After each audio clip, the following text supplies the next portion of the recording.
everyone, Andrea Fasano here for BeTerrific.com, standing here with Patrick and Nikki Shea, owners of the DeLorean, a tribute car from Part 1 Back to the Future. It's right here behind us, guys. And yeah, they drove it here.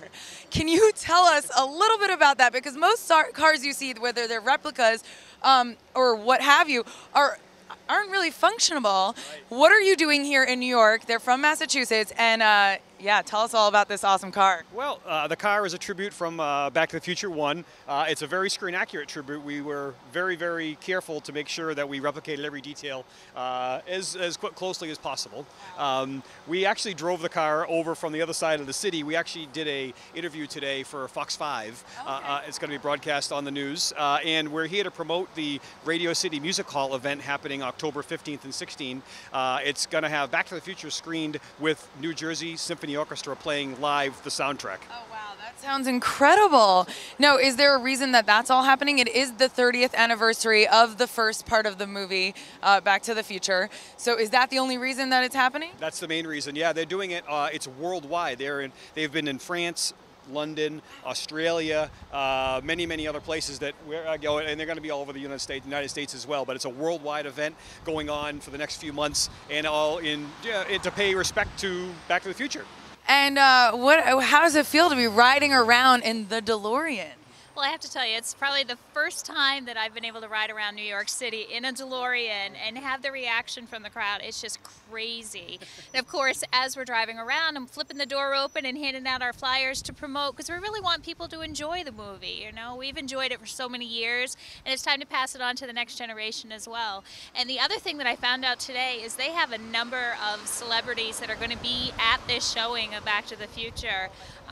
They also have Bob Gale that's been locked in to be there, so it's a great opportunity to be able to enjoy this, and also, you know, maybe get a photo opportunity, an autograph, something like that. So, yeah, oh my gosh, the stars that Nikki alluded to are none other than Christopher Lloyd, of course, you know, Doc Brown, yeah, and James Tolkien, who is Principal Strickland, and Alan Silvestri, who actually did the music score for all three movies, and then of course Bob Gale, who was the co-writer and co-director. Amazing. So have you guys been in touch with any of these actors, directors, crew throughout the years? I know you have a huge garage, right? That's the whole point, that you guys have a little bit more than just a tribute car in your collection. Yeah, we might. Yeah, we actually, we're very fortunate to have a nice collection of Back to the Future related vehicles. We have, of course, the tribute car here. We have the only screen-used privately owned DeLorean that was used in Back to the Future, the only one in private hands, yeah, which is really a real honor to own. That's a real honor to own that one. And the other really great vehicle that we have from Back to the Future is Marty's 1985 Toyota pickup. We have the actual one that was used in the film, yes. So, to answer your question, yes, we've actually met Bob Gale on a couple of occasions. I've met Christopher Lloyd on a couple of occasions. How is he? I have to know. I love him from so many projects that he's done. I mean, the best ones are the ones where you don't know who he is, right. You know, like Addams Family. Addams Family, and then, of course, Roger Rabbit, yeah. And don't forget Taxi. I mean, Taxi's when everybody first got to know him. And Christopher Lloyd is a wonderful, wonderful guy, extremely talented. Both times I met him, he was nothing but cordial, and I really, really appreciated him, and I hope to meet him again. That's amazing. So, I mean, you guys have the DeLorean here. You've been riding around. What are some reactions that you do get? I know people get crazy and start screaming, but like, do people just yell at you that we don't need roads? I haven't heard a lot of those reactions, but what I hear is, hey, it's a DeLorean, no way! You know, you get the thumbs up 50,000 times, you know, it's really cool, really cool. But what I really want to make sure that people know is the reason that we're out here and we do a lot of promoting for different companies and whatnot is we have a Team Fox team that we have together, and that's the Michael J. Fox Foundation for Parkinson's Research.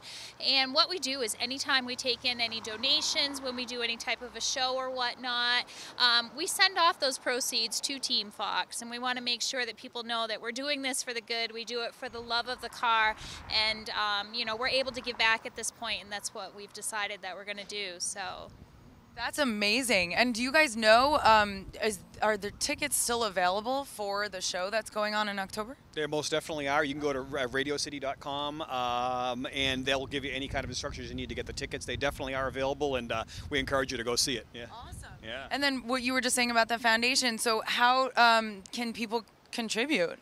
No question. Yeah, teamfox.com. It's the Michael J. Fox Parkinson's Research, and any little amount helps. Small or big, every little bit helps. And we feel he's doing a very, very good thing, and we're trying to do our best to help out as much as we can as well. Absolutely. Now, did this purely come from? I know your dad started this little collection. Little. I might have influenced a bit. I'm sure, but did this purely come from a love for the movies? No, actually, strangely enough, it started with a love of the car first. Yeah.